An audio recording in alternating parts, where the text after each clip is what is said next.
Thank you again for giving me the opportunity to present my research today. My main topic was from trade war to pandemic, analyzing S&P 500 responses to past events and predicting its future.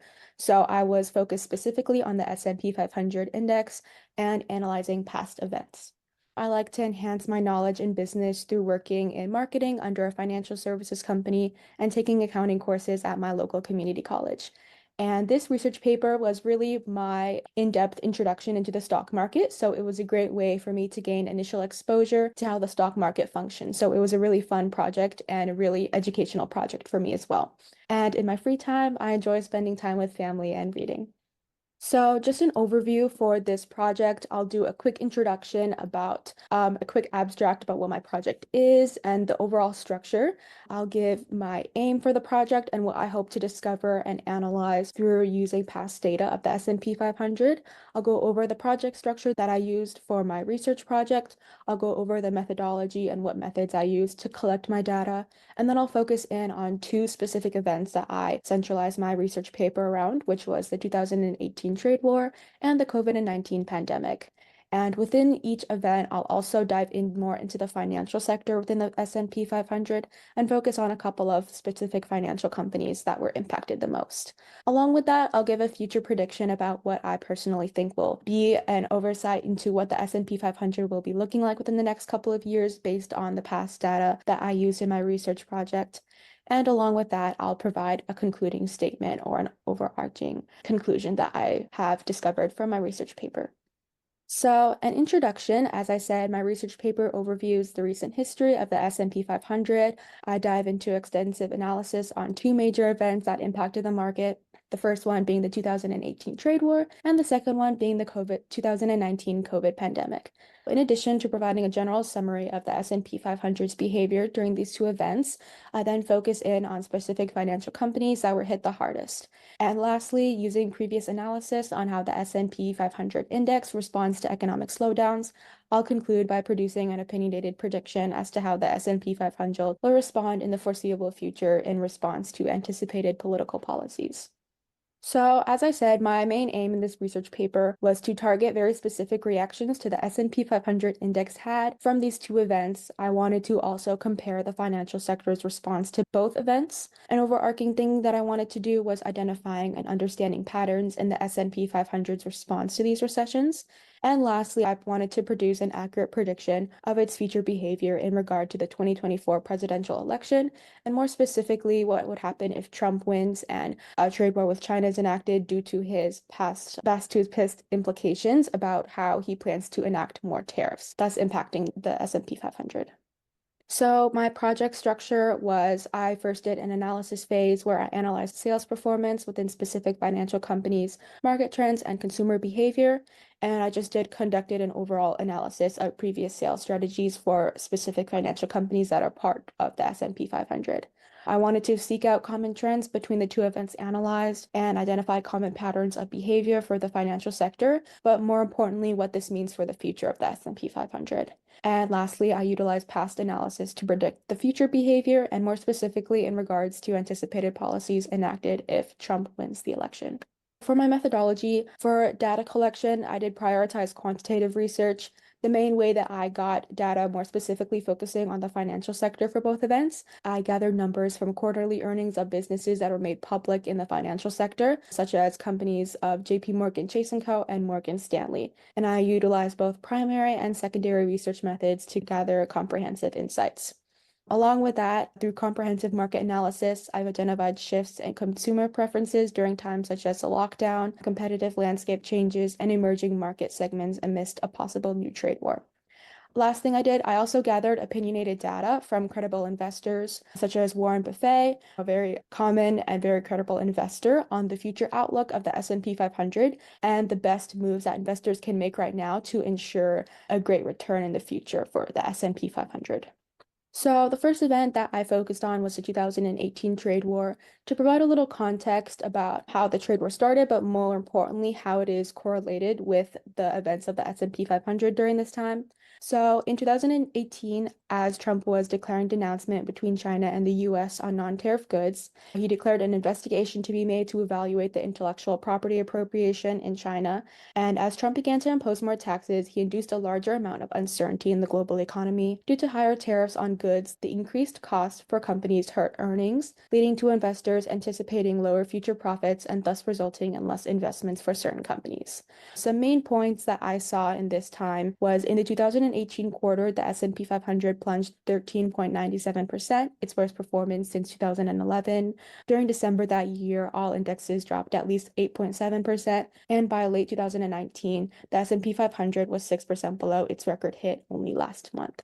So we do see an overarching decline for the S&P 500 during this time that can be directly correlated to certain political events that were happening in regards to Trump and his tariffs with China. So I don't know if you can see the words that well in this image, but basically what it's showing is the overall rate of growth for the S&P 500 from 2017 to 2019.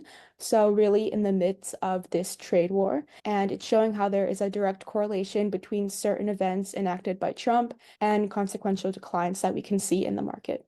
Centralizing in on the financial sector during this time, I focused on two companies, Morgan Stanley and JP Morgan Chase & Co. And I just found an overarching theme that these companies were hit especially hard during this 2018 trade war. Focusing specifically on Morgan Stanley, their share price for years of 2018 took a decline of around 21%, dropping down from $56 to $44. Experience investment revenues of $82 million decreased from $113 million a year ago due to markdowns of investments and lower carried interest in alternative products, and overall net revenues dropped from $9,872 million to $8,548 million. Next, to moving on to JP Morgan Chase & Co. The 2018 financial performance evaluation shows revenue of $3.4 billion, down 5% year to year, and there was an included statement declaring that it was driven by lower market levels. Assets under management and client both went down 2% as well, holding the same justification of lower market levels. That included statements saying driven by lower market levels being incorporated twice into their 2018 financial performance evaluation shows how there was a very direct impact of the decline in the S&P 500 that impacted the performance results of these companies in the final quarter of 2018. So moving on to the second event that I focused on, which was the 2019 COVID pandemic. I'm sure we all know what the COVID pandemic is, but to explain how it affected initially the S&P 500. In the weeks following the announcement of the COVID-19 pandemic, investors, unsure of the exact impact this disease would bring upon their stocks, remained optimistic. But unfortunately, after March 2020 hit the stock market terribly, investors began panicking over how the impact of a government-issued lockdown would affect demand and profit for the businesses they had invested in, and transitions to lower risk investments and cash directly began. These investors lost hope in the ability of businesses to pay back good dividends, thus causing them to sell their stocks as quickly as possible. So you can see in this time period that's highlighted within the image how there was a very notable drop within the S&P 500 during this time. So there was a direct correlation between exactly the first month that this COVID-19 pandemic was established as a government-issued lockdown, how there was a direct translation to what this meant for investors. And due to this panic and instability rising within the economy during this time, investors began to withdraw their investments, consequentially leading to this decline.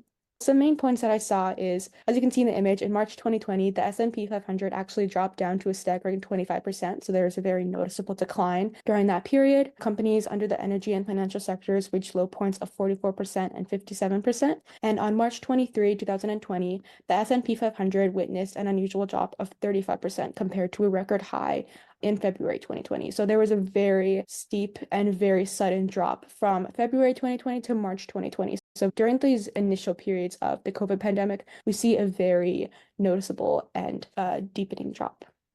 Focusing on the data analysis, more specifically the financial sector during this second period of the COVID pandemic, I focused on three companies, JP Morgan Chase & Co., Bank of America, and Morgan Stanley. And while I did see the same common pattern of these financial companies being hit hard during this time of strenuous foreign relations, I actually saw that other companies surprisingly did better as well, which I took note of. First off, the JP Morgan Chase & Co., there was a 20% decrease in net income, and lending revenue was marked down 23% year to year, and it was said to be driven by mark-to-market losses on hedging of accrual loans. For the Bank of America, annual earnings went down 42.01% in 2020, transitioning from 32.75 billion in 2019 to 18.99 billion in 2020. So there is an overarching theme of having this decline in revenue, but more specifically during those first few months of 2020, as there was a rising of instability in the economy.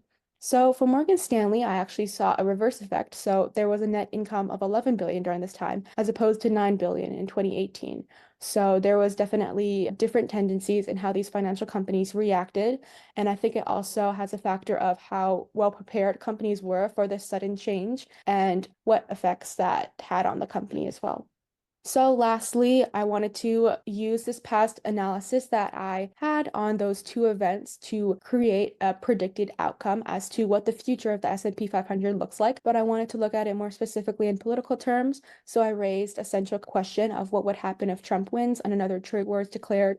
He's been seen to very directly shown that he does have a very focused intent of increasing tariffs if he wins the next presidential election. And investors have been debating that there is the very high possibility of another trade war being declared, more specifically in regards to the tariffs that he hopes to enact and our foreign relations with China as well.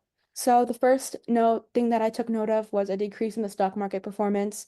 I, with investors as well, believe that it's very likely that the index will experience yet another downfall due to past market tension reactions and trade tensions. And I think past evidence shows this as well, with the stock market experiencing around a 2% drop within one day of enacting the tariff increase. And the market did continue to go down as China raised tariff on US gold. So I think that there shows like a cause and effect reaction in terms of a trade war being declared and causing more economic uncertainty and instability going on, thus causing a decrease in the stock market performance. But more specifically, I think that there will be a decline within certain sectors of the S&P 500 more than others. I think industries more reliant on imports and exports will be hit more intensely by Trump's new regulations, causing a more consequential decline in their investments as well. I don't think it will be a very same or equal pattern within the sectors of the S&P 500, and I do think that some will be more consequential to the results of this possible trade war more than others. And lastly, although I do think that there will be a decrease in the stock market performance, I also do think that there is hope that there will be an improved company response this time around, because it has been shown that financial companies have strengthened their risk management since 2018, and global logistics companies have already started planning for a potential trade win and any strategies needed to mitigate additional tariffs. So I don't think that it will be the exact same reaction as the first 2018 trade war, because I do think that these financial companies have past experience that they can rely on and hopefully be more well prepared for what will happen this time around. So for my conclusion, some overarching themes that I derived from this research paper was that past events regarding recessions and the performance of the stock market have had a major impact on the S&P 500, looking more specifically within the financial sector during my research project as well, that extend out to many years. And analyzing past behavior and how businesses react to these financial crises will help determine the S&P 500 future tendencies. I think this was a very interesting project for me because I got to understand how a lot of economists dedicate studying the past of the S&P 500 and using that to direct and lead their future investment strategies. So I think it was a very interesting way to look at it and analyze the past in order to predict the future, really. And while the 2024 presidential election does introduce the possibility of continued trade tensions, I do believe that with the benefit of prior knowledge and strategic planning that is already shown to be evident within certain companies of the S&P 500, I think that our economy has the potential to continue thriving. And that is all that I had for my project. Thank you very much.